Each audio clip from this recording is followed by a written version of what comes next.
Do-it-yourself projects. Sandra was moving into her new dorm. It was her first day of college.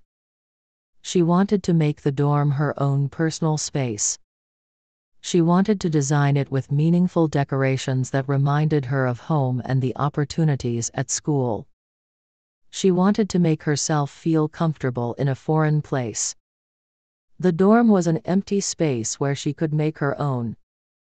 She shopped for decorations at her local stores and online websites. She found that many of the decorations were generic, so she decided to design her own decorations. She was excited to begin her do-it-yourself project.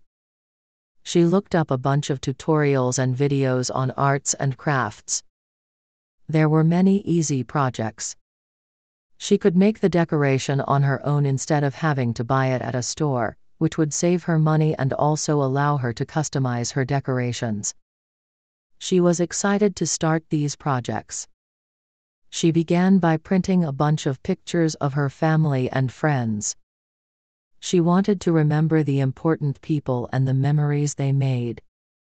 She decided to make a collage with the photos. She laid the photos out in the shape of a bee to represent her name. She also decided to make paper lantern string lights. The lights were going to hang across her bed. She already felt excited to see how the decorations would look in her room. A cheap birthday gift.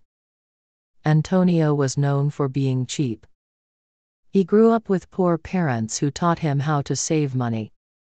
Antonio would do things like stealing toilet paper from public bathrooms, bringing food home from buffets, and ordering the cheapest thing on the menu. His friends sometimes got annoyed with him. His friend Jimmy was having a birthday party. Antonio knew that he had to give him a gift.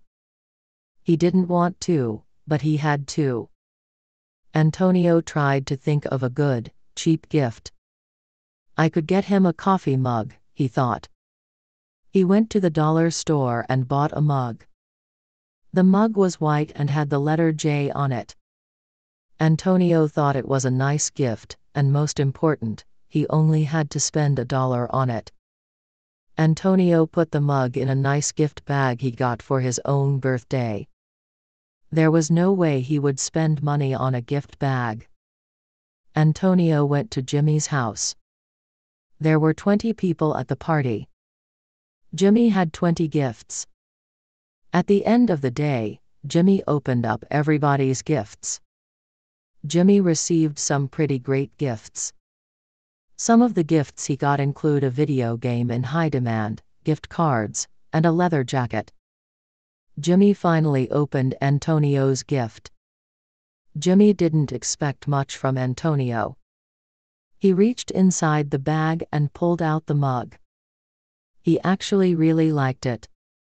He was pleasantly surprised. Then, he noticed the price tag was still there. It said $1.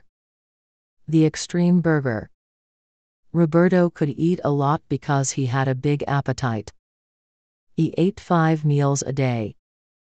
The average person eats 3 meals a day. Roberto exercised a lot though.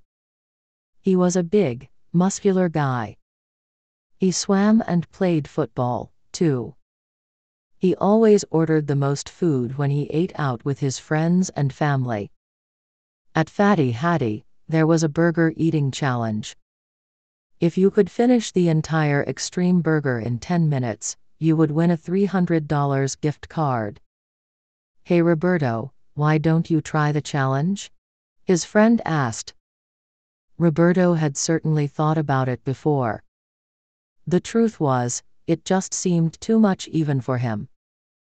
The Extreme Burger included 10 beef patties, chicken strips, hot dogs, chicken wings, mozzarella sticks, French fries, and much more.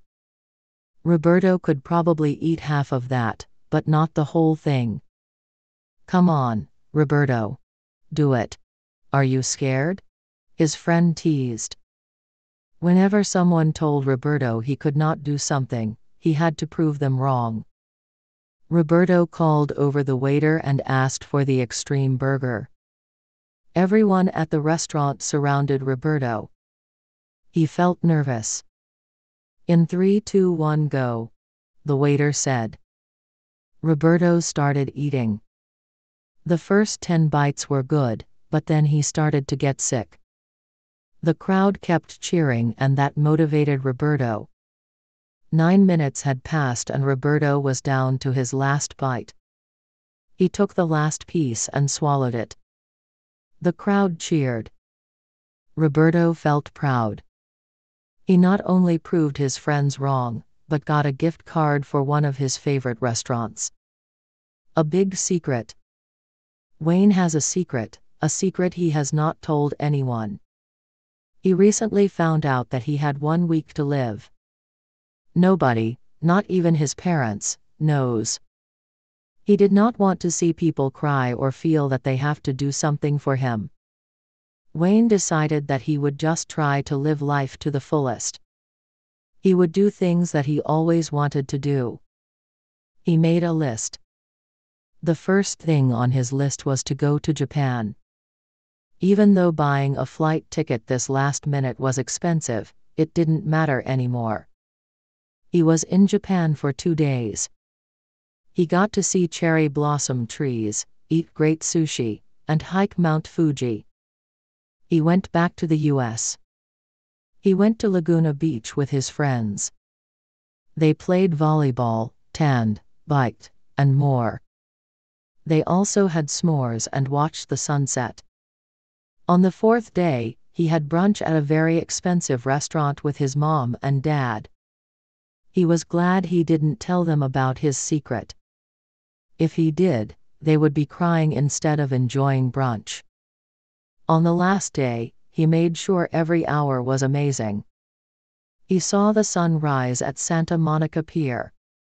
He had lunch with his best friends. He went hiking with his dog.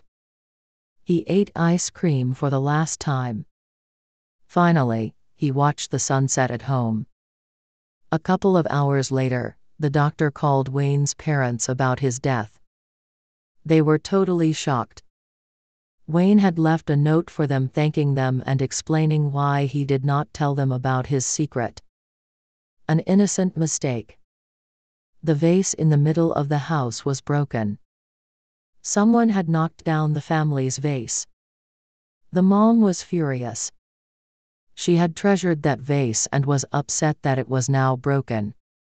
She did not know who broke it since she was not home that day. The only 2 people who were home were her daughter Violet and son Harry. She asked them who broke the vase. Both of them were quiet. They refused to answer, in fear of getting in trouble. She threatened to punish both of them if they did not give her an answer. They began to blame each other. They began to yell and tell their stories at the same time. She told each to explain their sides. Violet explained that they were playing tag and Harry tagged her while pushing her at the same time, causing her to knock the vase over. Harry explained that Violet tried to dodge his tag and hit the vase. There was no way for the mom to tell who was actually right. The mom decided it was an innocent mistake. She did not punish either of them. She just told them not to play tag in the house anymore. Harry and Violet had to be more careful next time. They apologized to their mom. They both felt terrible for upsetting her. They decided to be super good and started cleaning up the house.